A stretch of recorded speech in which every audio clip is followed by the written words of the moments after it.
বলতেই হবে, এমন কে আছে যাকে বর্ণনা করার জন্য শব্দই খুঁজে পাচ্ছ না তুমি?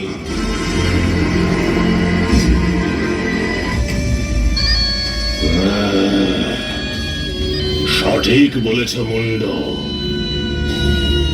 একে না পেলে ত্রিলোকের অধিকারী হয়ে কি লাভ আমার? এখনই আমি কৈলাস আক্রমণ করতে যাচ্ছি, আর এই কৈলাস স্বামিনীকে আপনার দাসী বানিয়ে আপনার সেবায় নিয়োজিত করছি ভ্রাতা।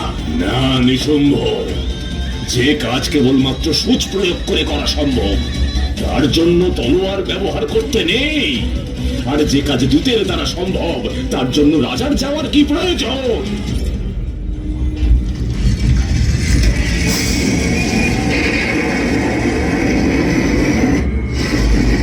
এই গর্জন তো আহ্বানেরই প্রতিরূপ নিশুম্ভ, আর এই আহ্বানের উত্তর হবে চন্ডমুণ্ডের প্রহার। চন্ডমুণ্ড! আগে মহারাজ। যাও, নিজেদের সমস্ত শক্তি লাগিয়ে দাও, আর ওই পার্বতীকে এখানে নিয়ে এসো, আর তার সাথে নিয়ে এসো তার কাটা মুন্ডটাও।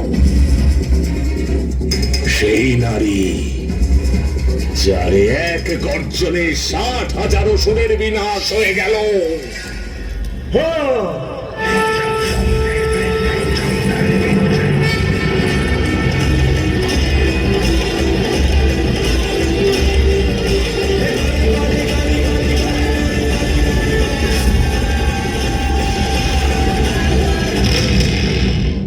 কালী আমি, মহাকালী আমি।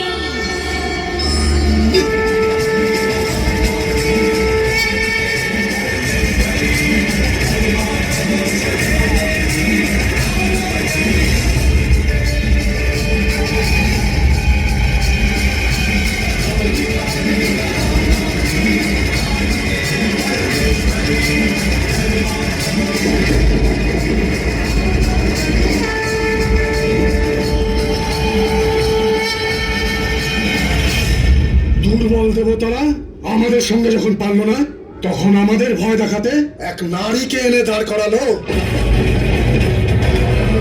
কেবলমাত্র শরীরে কালো রং মেখে আসলেই কালের সম্মুখীন হওয়া যায় না মূর্খ নারী। যে আজ তোকে মৃত্যুর মুখে পাঠিয়েছে সে খুব ভালো করেই জানে যে এই সমগ্র রণভূমিতে এমন আর কেউ নেই যে চণ্ড আর মুন্ডের সম্মুখীন হবে। ব্রহ্মাণ্ডের চিরন্তন সত্য হলো এই যে শক্তির অধিকারী কেবলমাত্র পুরুষরাই হয়, নারীরা তো চিরকালই অবলা। নারীদের জন্মই হয় চিরকাল পুরুষদের পেছনে থাকার জন্য, পুরুষদের সামনে মাথা নিচু করে। নারীদের কাজ হলো পুরুষদের আনন্দ দান করা, কর্ম দিয়ে, কথা দিয়ে। বুঝলি? দেবতারাই যখন আমাদের কিছু করতে পারলো না, ত্রিদেব মুখ লুকিয়ে বসে আছেন, সেখানে তুমি কি করবে বলো নারী? মনে হচ্ছে এ কথায় বোঝার পাত্রী নয়। অস্ত্রের ভাষা প্রয়োগ করে একে বোঝাও চণ্ড যে পুরুষ শ্রেষ্ঠ আর নারী তার দাসী।